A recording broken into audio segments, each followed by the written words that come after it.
This has been one of the most influential books in my whole life. I'm honored. Yeah, living through the story, you automatically get the wisdom, get the options that are present instead of just jumping to conclusions. I was able to tune in to the melodies of the universe. And I was looked after under the most extraordinary of circumstances. I was starting to die. Yeah. When I found a bottle of water right there in the middle of the desert. Yeah. And it looked like it was there for me. Yeah. But I couldn't be sure. Yeah.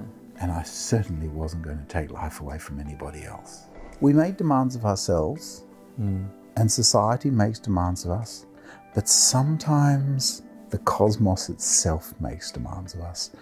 And if you can tune into that and just let go of yourself and let go of all those things that people want from you, sometimes you need to just return to the path in that kind of a way. I have never felt closer to God than when I was being tortured.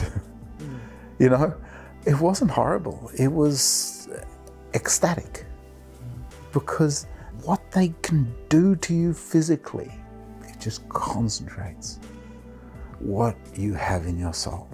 For me, that was more than anything the evidence that I needed, that no matter how crazy your path is, if it's your path, you will survive it.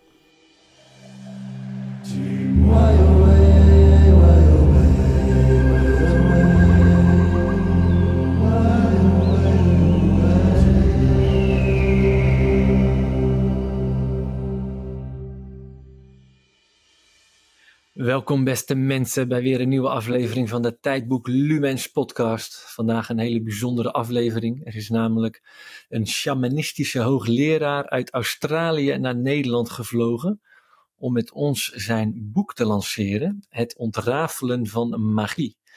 Ik heb dit boek zelf 7 jaar geleden gelezen in het Engels, in een pdf, toen was het nog niet eens uitgegeven. En het heeft mij echt veel gebracht. En nu met terugwerkende kracht kan ik echt zeggen dat dit een enorm invloedrijk boek is geweest in mijn leven. En nu met LuMens hebben we zelf een uitgeverij. En ik dacht, nou hoe gaaf is het als wij dit boek in Nederland kunnen gaan uitgeven. Nou, Jan vond dat een goed idee. En hij is er nu zelfs voor naar Nederland gekomen. Deze intro neem ik achteraf op. Hij is nu 9 dagen bij mij in huis geweest. Super mooi om met hem weer tijd door te brengen. Wat een verhaal heeft deze man. En wat een manier van leven in het moment. Zonder oordeel. Ja, ik vind dat echt waanzinnig om zo iemand mee te maken. Ja, nou goed. Het boek heeft mij dus echt veel gebracht aan inzichten. Het is een geweldig, bizar, gaaf verhaal. Wat hij op zijn 18e en 19e heeft meegemaakt in zijn reis rond de wereld. Met allerlei avonturen en inzichten en groei wat erbij komt kijken, ontdekkingen. Nou ja, waanzinnig. Ik vind het een soort moderne Alchemist van Paulo Coelho. Nou, te gek. Mocht je de video gaan waarderen, dan waarderen wij het heel erg. Als je een donatie wilt overmaken als waardeuitwisseling, dat kan via het linkje in de comments hier onder de video. Laat er ook je reactie achter. We horen graag wat je ervan vindt. Dat kan ook allemaal op onze eigen website, tijdboeklumens.nl. Daar vind je ook andere podcasten, onze andere boeken. En je kunt je daar inschrijven voor onze nieuwsbrief. Dan blijf je op de hoogte van alles. Alright, nou deel het in je netwerken, in je vriendengroepen. Dan kunnen meer mensen het ontdekken. En voor nu heel veel plezier met het mooie gesprek. We have a very special guest today. His name is Jan Golembiewski. Do I pronounce it correctly? Golembiewski. Golembiewski, all right. And he's with us all the way from Australia, Sydney. And you traveled 4 days ago, you traveled for 25 hours straight just to be with us. Yeah, there was a layover in some city in the middle of the Middle East. Yeah. But yeah, essentially. Yeah, well, let me explain why we invited you here. I stayed with Jan and his family 7 years ago, and that was quite impressive. That made an impression for life, to be honest.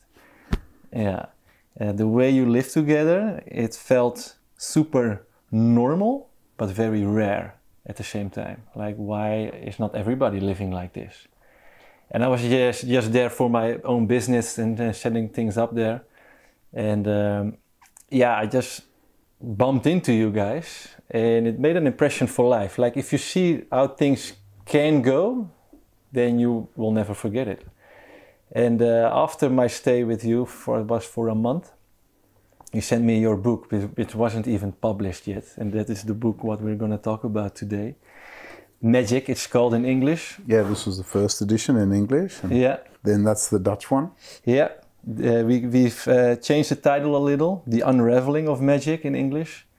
But as soon as I started reading it, which cost me, I think, half a year or so, or maybe even a year, but it was a true page turner, and not just excitement, but also true wisdom, you know. And I still have those lessons, and especially the last few years. Yeah, my life has been in the context of letting go and surrendering to something greater, and stop trying to understand everything. And, you know, I come from such a culture to understand and control stuff. But it only works up until a certain level. And in your book, it's amazing because it takes me, as a reader, all the way up from where I came from, young, naive, not knowing, and just looking for something, some answers, and then finding. It's hard to talk about absolute truth, but to me it feels like absolute truth, to find the biggest there is to find, and then to surrender to that. So it's a big intro, but I wanted to share my experience with this. It's really, really special. And now with LuMens, I have my own publishing company, and I thought, why not publish this book in the Netherlands? It's amazing. Yeah, it's a total thrill. It's a thrill for me as well. And you were talking about truth. It's what I was intending to find out. When I set off, I was just a boy. I was just 18 years old. Yeah. And I set off around the world because I was not convinced by what other people were telling me. Mm-hmm. Yeah, there was all the scientific data and paradigms and so forth. But I hadn't just grown up in the West. I'd also grown up in Papua New Guinea. Yeah. Where they have a completely different idea of the truth. Yeah. And the people that I believed in Papua New Guinea were every bit as trustworthy as the people I believed from the West. But somebody had to have it wrong. Mm-hmm. Right? On one hand, you've got people with shamans and magicians. Yeah. And people who not just believe in magic, magic's part of life. And on the other hand, you've got people who, we don't believe in magic. There's no magic. Yeah. Everything's science. And somehow those two realities had to be reconciled for me to be able to progress.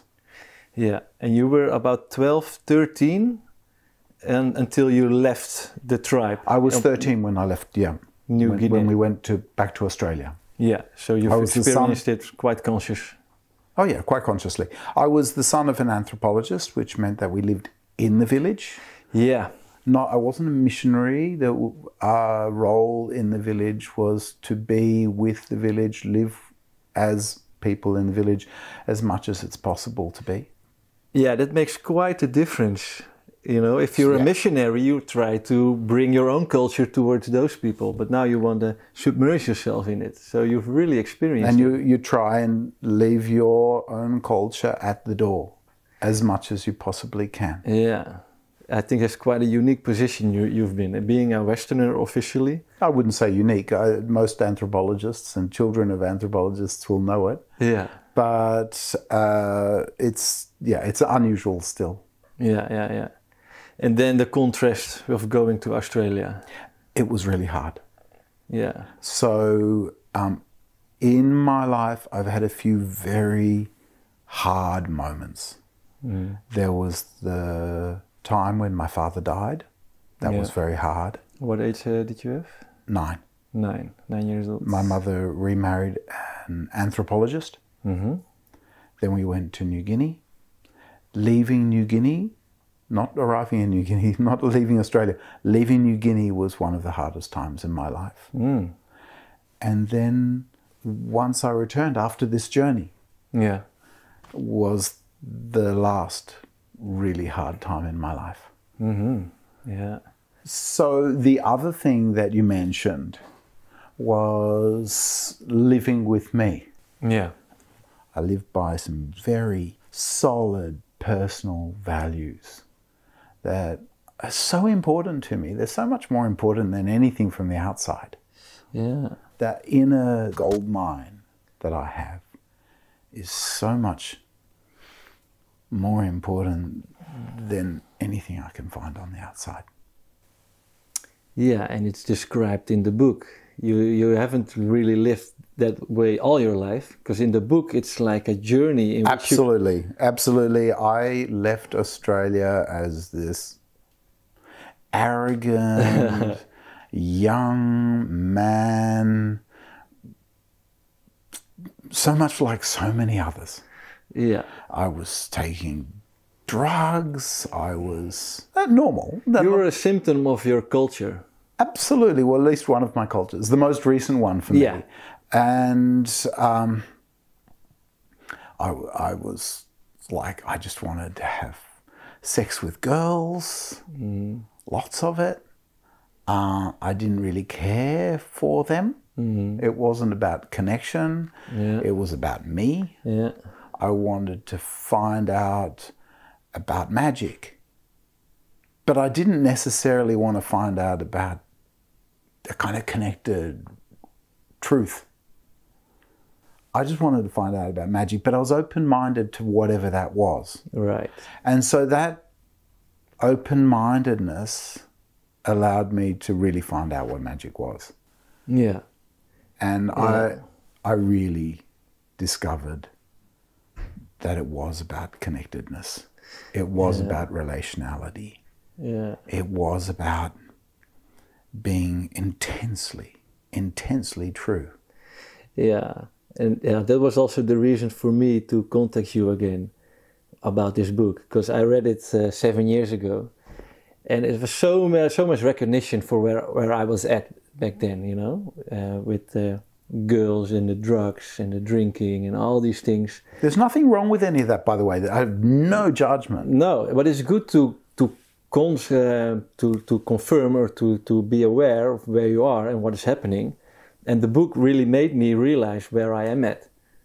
And now with publishing the book, I read it again, and it's timeless. This is nice because it's quite old now. It's a story when I was 18. I'm in my mid-50s now. Like first, it sticks to you, and then you get back to it. Because it's written differently than what I was used to when reading books. It's not a super smooth story. It's not written by a very professional or experienced author. It's more of your travel memoirs. But in that context, you know, what happens, it sticks with you because you're really there, and you can really envision it. And it's like I was part of the story itself. And even years after, you know, I could still reflect back on certain anecdotes from the story. That's also why I didn't forget and contacted you again. But yeah, compared to other books, sometimes it's so obvious that the author wants to convey a message or convey wisdom, which is nice. And then you can absorb it or not.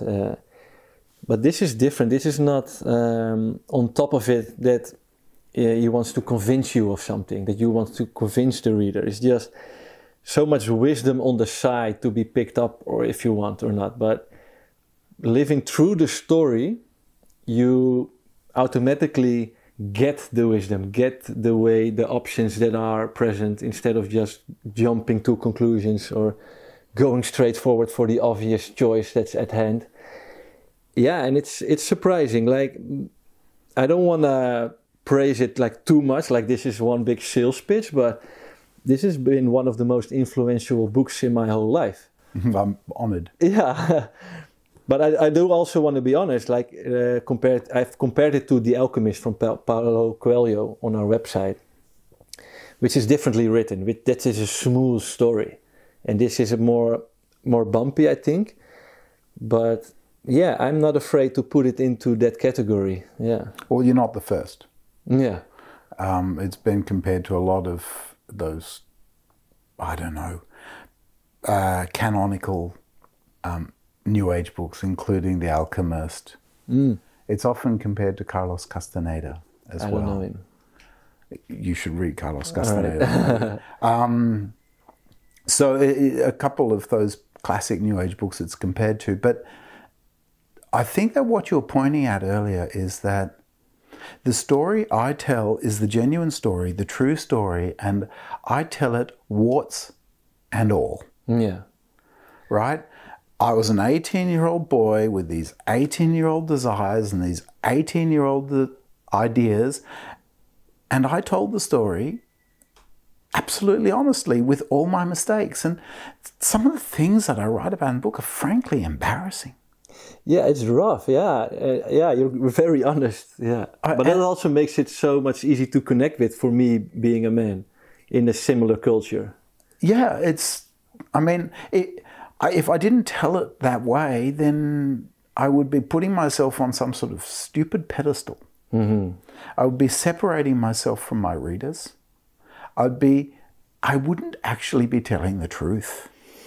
Yeah. If I just came from the perspective of the learnings that I discovered, I think I really would have lost a great deal. And certainly I would have lost a lot of the humor in the book. The book is often very funny. Yes. Yeah, absolutely. You know, the chapter about sex, for instance, it's so embarrassing. Yeah. But very recognizable as well. Yeah. And that's also what makes it funny, I think. Because, okay, I've had similar situations. I had 2 black eyes, remember? Yeah. I'd just been in a fight and then I was trying to seduce a girl using a method belonging to somebody else. I mean, you know, such crazy, stupid stuff. Yeah. I couldn't read a little bit. Yeah, because I think the viewer of the podcast or the listeners are also curious now. Okay, nice introduction, guys, but what is the book about? So this chapter, as promised, is called Sex. I didn't expect to be reading this today. On our first night in Guatemala City, he took 3 lovers, one after the other. It did make me a bit jealous. And I wanted to learn about his magic.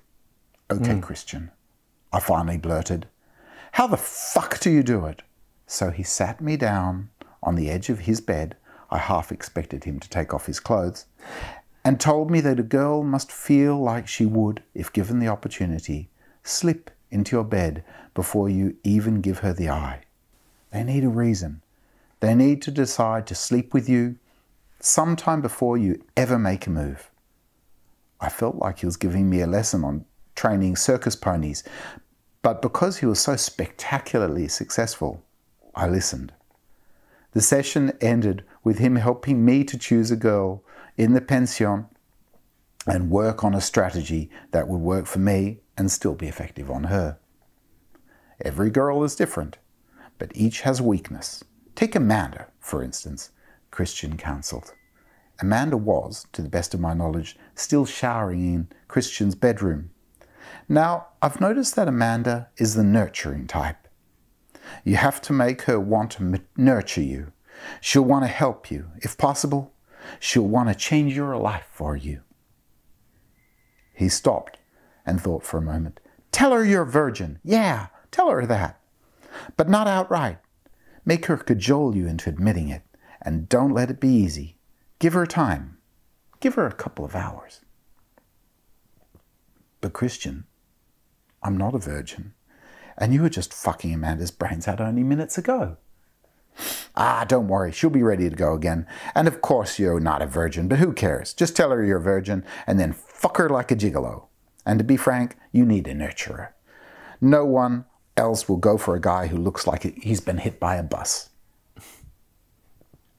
So I don't think I'm going to read the whole chapter here on sex. There isn't much longer. Maybe should I? No. It's. I think lots of the audience is being cramped now, like all this manipulation. Yeah, I was I was learning how to be manipulative. Yeah. I was learning how to be... But this experience, it made me feel terrible. It worked, but before the final moment, I had to come clean. I had to tell her the truth. Yeah, and you did, yeah. And tell her that I was lying rather than go forward with the bigger lie. Yeah. And she slapped me, and I ended up telling Christian that she had slapped me, and he said, "Oh my God, you get hurt a lot." You know? Yeah. No, but I recognize this episode. I think most men, or pretty much every man in Western society, goes through with man groups and how to manipulate girls to get your win, to get your way. You know, this is our culture, I think. This guy was really talented at it. Yeah. But after that, I needed to find more depth. I really needed to find more depth, and it wasn't long afterwards when I really did. Yeah. I ended up very quickly traveling alone, and I ended up meeting a Rastafarian mystic in the Caribbean. Focus. Yeah, focus. And to this day, he is still one of the most incredible people I've ever come across. He wasn't even much older than me, right? I was 18. He would have been maybe 6 or 7 years older than me. Oh, really? Yeah. But he was this enlightened master. Yeah. He had incredible mastery of not just mysticism, but of kung fu and all sorts of things that I found so incredibly interesting at the time. Yeah, and he's very central in the story, because that is the big crossroad. Absolutely. It was staying with him that really turned me from somebody who was totally self-centered to somebody who had a really very strong spiritual purpose. Yeah. And from that moment on, I tried, and not always successfully, but I really tried to be driven by my most innermost beliefs and truth. Yeah. And, you know, I look back on that time and I see even that was a bit immature. You know, I think of it and go, oh my God, I was such an 18-year-old boy. But it doesn't matter. Even in its immaturity, it was the right direction that I was heading. And I learned so much from him. And so really the rest of the story from that point on is me experimenting with either putting aside his magic or embracing it. Yeah. And I found that when I embraced it, I was able to tune into the melodies of the universe. And I was looked after under the most extraordinary of circumstances. Most extraordinary of circumstances. Maybe I should read a little bit about going into the desert. Yeah, that's really...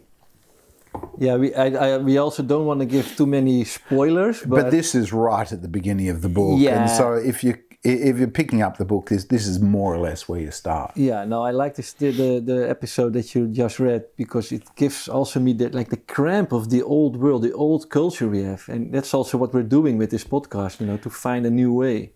There is something very appealing about the idea that you control another person and that you can control the existence around you. You can't. Yeah. We don't control our existences. Every single thing that we take into our body, every single experience that we have is by a divine force. And we mistakenly believe again and again and again that we're responsible. We're not. We have to do our part, but we're not the ones that feed ourselves. Yeah. Could you say that that's the biggest illusion of the old world? The illusion of control of your surroundings, of your life? Possibly. I don't know. I think maybe it's different for different people. I think that it creates a neediness. It creates a neediness of other people, a neediness for things like money, for power, and for certain kinds of experience. That when you just let go, you just let go. You stop caring. You know that your next meal is going to come. Yeah. You know that you'll be looked after. You don't have to worry about the details once you let go of that. Yeah. And living without that kind of neediness and sense of control, you lose a lot with it. I work a lot with neuroscience now. Yeah, you're an architect, I'm and an architect, you're a professor of architecture in Sydney. and did my PhD in architecture and neuroscience, looking at mental illness, severe mental illness. And one of the things that I really discovered through my journey is that a person's need to control the environment around them is very closely related to depression. And anxiety. You let go of the environment around you. It doesn't mean you don't clean up. You clean up, right? But you let go of trying to control other people, control circumstance, control the weather. God knows, whatever you want to control. You let go of all of that and you won't carry your depression with you. But as long as you want to hold everything together, I don't know exactly why, I don't know the exact mechanism, but for some reason it's very, very closely related to anxiety and depression. Yeah, I was about to add to your explanation about this illusion of control that to me it also always gives an edge of where control ends, because you have a limited amount of power. Maybe I don't even believe in taking control of your own body. No, I feel you. You know, you have like a responsibility to not destroy things, but the control always ends at some point. You know, you cannot control everything, so there's always an uncertainty or an anxiety. Where does it end, and is it safe where I am at now? So you always start to look for more control. It's never enough. Like cocaine. Yeah, nice chapter as well. Jeez, yeah. All right, I'll read a little bit of this. The only thing that validates my existence, my tattered yellow vaccination certificate with my name and date of birth written in blue biro on the cover. Lastly, he pulls out my tarot cards. There they are. Yeah. Same pack. Oh, wow. All this time. Je, for money? No. I don't play cards. I read them. I see the past and tell the future with them. Did you read that you'll go to prison now? The brute asks with a smirk. Prends-le. C'est un espion. Take him. He's a spy. His orders are preempted, and I find myself held by the arms. The shorter policeman is trying to impress his superior by being unnecessarily rough, as if I'd attempt to run off and play target for their underused rifles. He asks the giant where he should take me. Nammy, the senior policeman mutters as they drag me off toward the police headquarters, just a little further down the street. It's not clear if this is an answer or a private thought, his contemplation on my earlier statement. The process of arrest has its own momentum. I sense that my last chance to free myself is now. I know that the moment we enter the police compound, my name will be recorded in writing, and that'll seal it. There'll be some archaic and dusty protocol that will inevitably make more bureaucracy concerning my illegal status. But the officers won't want the headache of paperwork. They were probably on their way to collect a bribe or visit a friend when I interfered. I could ruin their morning. Sir, could this be more trouble than it's worth? I have no money, and as I said, I'm leaving this country anyway. Why would I be in this little border town when I've just come from Nami. Let me go. It'll be much easier. You'll never see me again. How will you reach Nigeria? Walking. Miraculously, the larger policeman stops and turns. He looks out into the miles of desert, and a malicious grin spreads over his face. They will send you back at the border. But I'm going the other way. I gesture toward the Pedali Serio Desert that extends directly south, not the road heading southwest, which is just about visible in the distance. They will shoot you. Let them. I'll shoot you. I nod. I'm prepared even for that. Mm-hmm.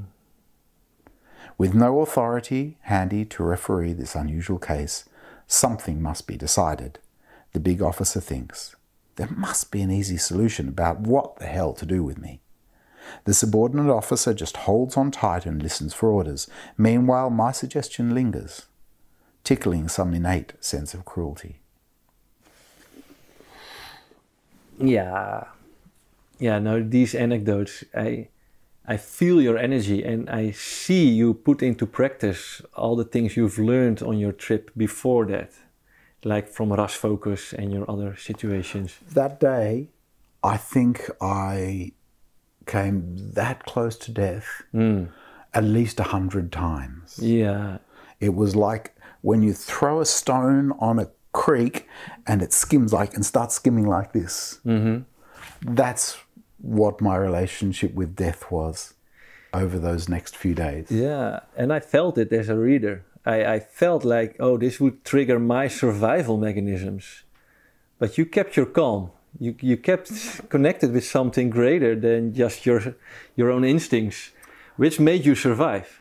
I absolutely kept my calm. I had this moment where those guys, they stayed behind me with their guns loaded. Yeah. And I was being pushed into the desert by them. I was on my way to the well to fill up my water bottle. I didn't even have water. I had like that much water and it was gone in seconds. It was hot. The Sahara gets really hot. And I had no water. If I turned back, I'd be shot. Yeah. If I stayed where I was, I'd die. Yeah. And if I went forward, I'd die. You know, I had no choices. I had no rational choices left. But I had to keep on going because that was the path that was laid out for me. Yeah, yeah. And I had to trust it. No matter how crazy it looked on a rational level, I just had to trust it. And I tried all these kind of techniques that Russ Focus taught me in the jungle in Belize. But the air is so dry in the Sahara, you know, and the air in Belize is so humid. And I kind of felt, it's not working, right? And I kind of kept on going and I was starting to die. Yeah. When I found a bottle of water right there in the middle of the desert. Yeah. You know, imagine finding this, right? Right there in the middle of the desert. I was so tempted to take the whole lot. But I figured if it's a bottle of water in the desert, maybe it was put there by somebody. You know, maybe it wasn't really for me. And so I measured exactly half and I poured exactly half into my water bottle. And then I put the bottle back. Yeah, this is one of the episodes that stick with me all these years. It didn't last long. Within a couple of hours, I don't know, a few hours, I was dying. Yeah. And there was a point at which I couldn't walk anymore. So I was crawling. Yeah. And there were these thorns, these nasty thorns like the ones that they used to crucify Jesus. They were poking into me and I was crawling. And when you get really dehydrated, your eyes sink into the back of your head and you can't see anymore. So I went blind. Oh, wow. And And look, I shouldn't tell the whole story. No, but you do write about it, yeah. About the blinds, I do write about it. Yeah. It was an intense day. Yeah. But I survived. Yeah. For me, that was more than anything the evidence that I needed, that no matter how crazy your path is, if it's your path, you will survive it. Yeah. I did not retreat from it, not for a second. Yeah, and that made a big impression. And if I had, I probably wouldn't have been spotted by the person who found me in the end. Mm. If I'd arrived 1 minute later, I don't know. I probably wouldn't have. I probably wouldn't be here today. I just had to press on. And press on I did, through minefields and God knows, all sorts of crazy stuff. So I guess it's a very important part of my story. Yeah. No, it's to me like so many parts of the story. If you would have grasped to your old mechanisms, you would have been shot or died or killed or whatever, starved or dehydrated. But because of trusting and knowing and staying connected to some higher guidance. It's like I was just in total communication with God. Yeah, but that specific anecdote of the water bottle and not finishing it or not taking it all for yourself, why not? Like I was reading it, this guy is crazy. Like why? Like I would have taken it, but it's so much of really embodying what you are connected with. I was tempted to take it all. I understand. I mean, it looked like it was there for me. Yeah, you're dying. I was dying of dehydration. I had a long way to go and I knew that. Yeah. And it looked like it was there for me. Yeah. But I couldn't be sure. Yeah. And I certainly wasn't going to take life away from anybody else. Yeah. Yeah. No, that is to me like one of the greatest examples I've ever seen or read about trust. You know, that things will work out. And it's also easy to lose yourself with this. And that's also an adjacent anecdote in this specific story, that there's a dead guy who, and you describe it, he was maybe foolish. How can you? Yeah. Well, it wasn't a story that I personally experienced, but it was a story that was related to my mother. Yeah. By the High Commissioner. Mm-hmm. I think it was. I think it was a story that was related, but it was a story about a missionary who went out into the desert with his Bible, mm-hmm. because he believed that he would be looked after. Exactly, that's what I mean. And he perished. Yeah. And they found his corpse pecked apart by birds still holding his Bible. Yeah. So describe the difference. Why did you? What is different? I wasn't on his journey. I don't know what mistakes he made, and it's very easy to make a slip. It's very easy to make a mistake when life is so perilous. Mm. I can't judge him, and I don't. I just heard the story. Yeah. All I can say is that it's an easy thing to make a mistake under those extreme circumstances. It's so easy to lose your faith. And maybe even his faith was what he lost. He was carrying a Bible which speaks of a kind of quite a dogmatic sense of mm-hmm. missionary zeal or something like mm-hmm. that. I know something better than others. Yeah. I had no such illusions. Yeah. I didn't know anything better than it. All I knew was my relationship with God. I didn't care what you called God. I didn't care. I was happy to have God as a Muslim or Christian or anything, Rastafari. It didn't matter. Because all of that is just stuff. I had a direct line.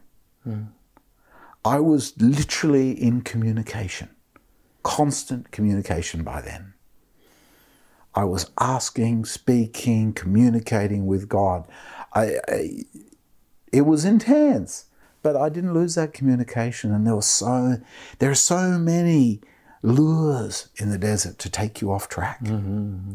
You remember from your childhood watching cartoons of mirages, you know, how things would appear in the desert that don't exist. Palm trees and rivers and crashing waves and beaches and islands. It's all true.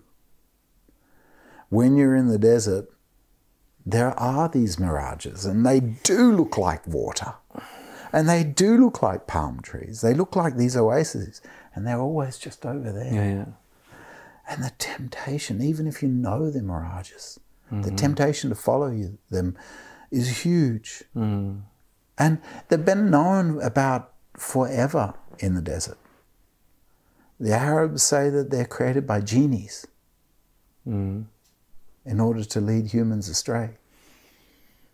So maybe, possibly that other character, the missionary, ended up trying to find the mirage. To me, this is the core. This is also, to me, the core of the whole transitional time that we're in. To really dare to let go of everything that you think to know, and to really trust and to really build this connection with something greater. I swear I couldn't have done it had I not seen that Russ Focus managed. Russ Focus in the beginning really showed me something. He absolutely demonstrated a mastery of just being in tune with the cosmos. And it was that lesson that I was still carrying. It's amazing. And it's funny, you know, I talk about the story a fair amount. And some people who have read it, they say, oh, such horrible things that you went through. I don't remember it as horrible. It wasn't horrible. You know, I went to prison. I was tortured. I have never felt closer to God than when I was being tortured. You know, it wasn't horrible. It was ecstatic. Because what they can do to you physically, it just concentrates what you have in your soul. And so it was a time of incredible spiritual intensity for me. Very, very powerful. And everywhere I went, to every prison I went, and I went to several, there was a sense that my presence was not just healing for myself. I don't care about myself. It was healing for those around me. It just, my presence helped everyone from the guards to the other inmates of the prisons. From the most miserable of them to the ones that had fought their way to the top. It knew no boundaries. You know, it's easy to imagine that the people who are inmates in a prison are the ones suffering and the guards are the ones that are not.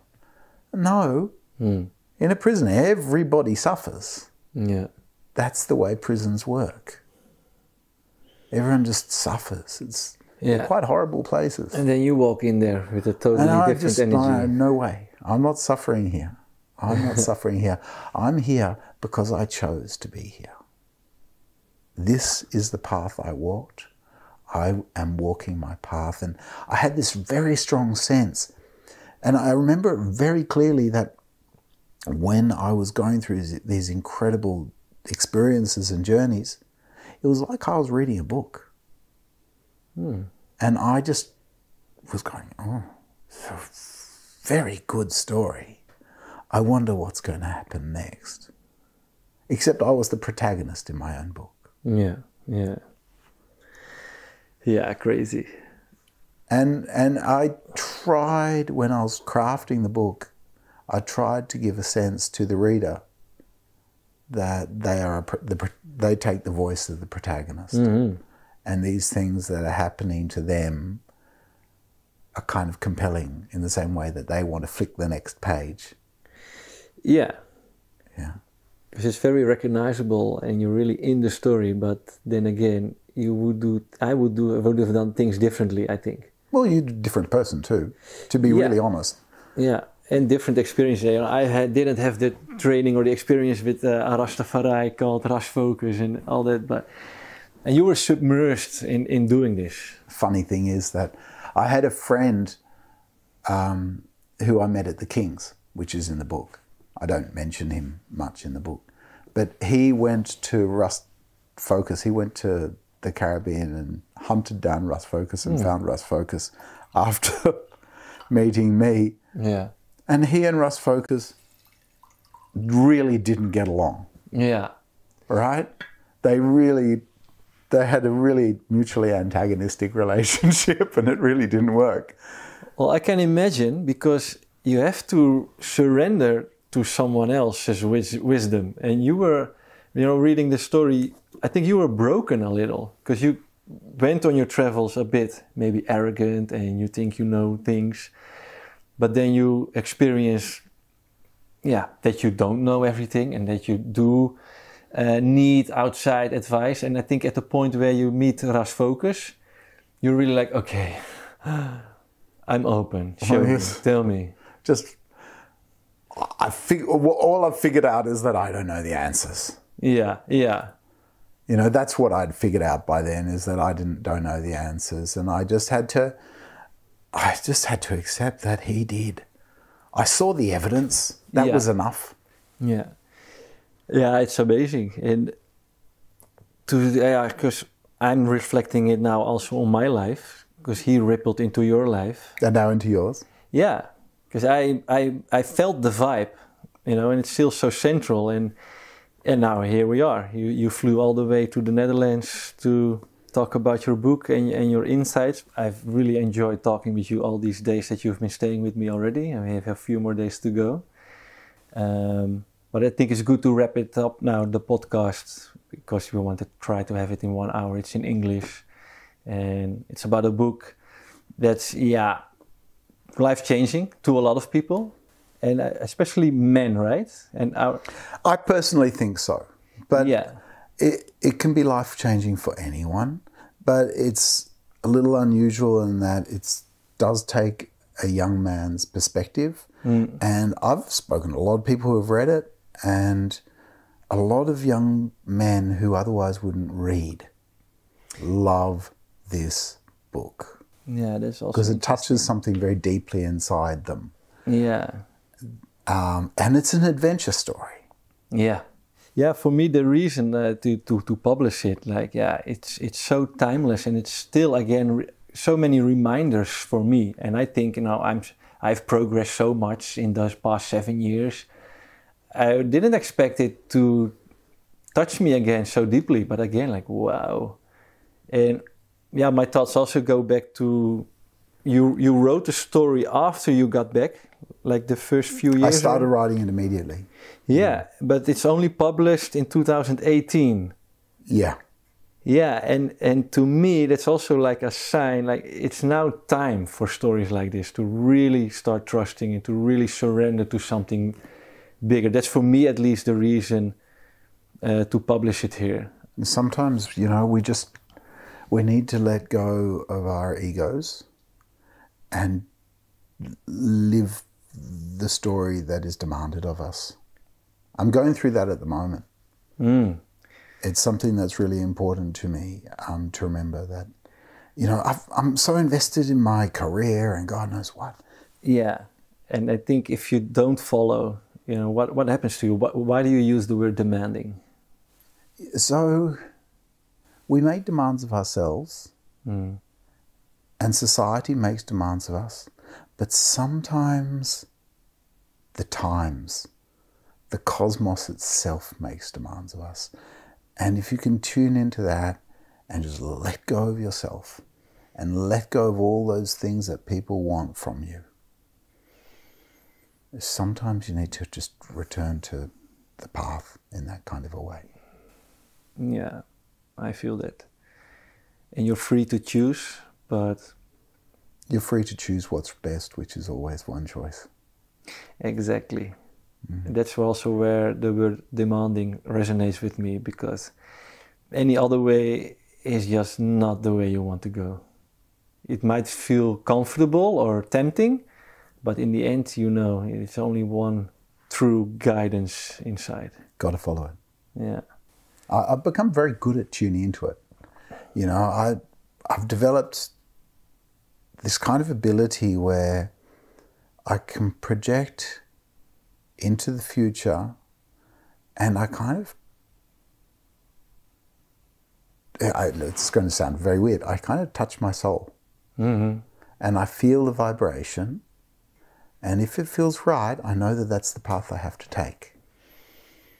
Mm-hmm. It's this kind of, I have a calmness inside, and I'm able to touch it and feel my pathway forward.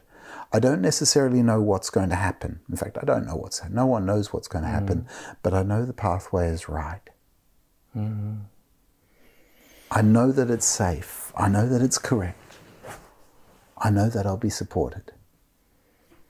I'm not doing the things that I do for any kind of egoic convention. I'm just going forward the way I have to. Very inspiring. Thank you very much. Thanks. Yeah. Yeah, man. Yeah, this is the way to go. But how to listen? Like where's the nerve, the braveness to actually follow? And to me, it's okay to trip over, get yourself up again. There's no problem with that. Yeah. I tripped over all the time. This book full of stories of tripping over. Yeah, and keep reflecting back in the most honest way. And I always come to the conclusion, I knew it. I was fooling myself. Yeah. Yeah. I knew it all along. Yeah. And who is the I? Who is I? Who am I? Well, that's in Rastafarian philosophy, which I still carry. The I is God. Mm. God, the creator. And the closer you are to being really selfless, the more you are the I. That's why they say I and I, because it's I and I. Yeah, that's funny. Yeah, that comes back a lot in the book. Yeah. Yeah, excellent. Yeah.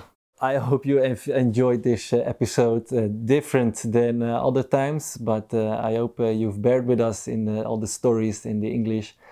But yeah, I'm really excited about this. And you can find the book on our website, tijdboeklumens.nl, which I have to pronounce in Dutch. It's a Dutch website. We don't have English pages yet. Who knows?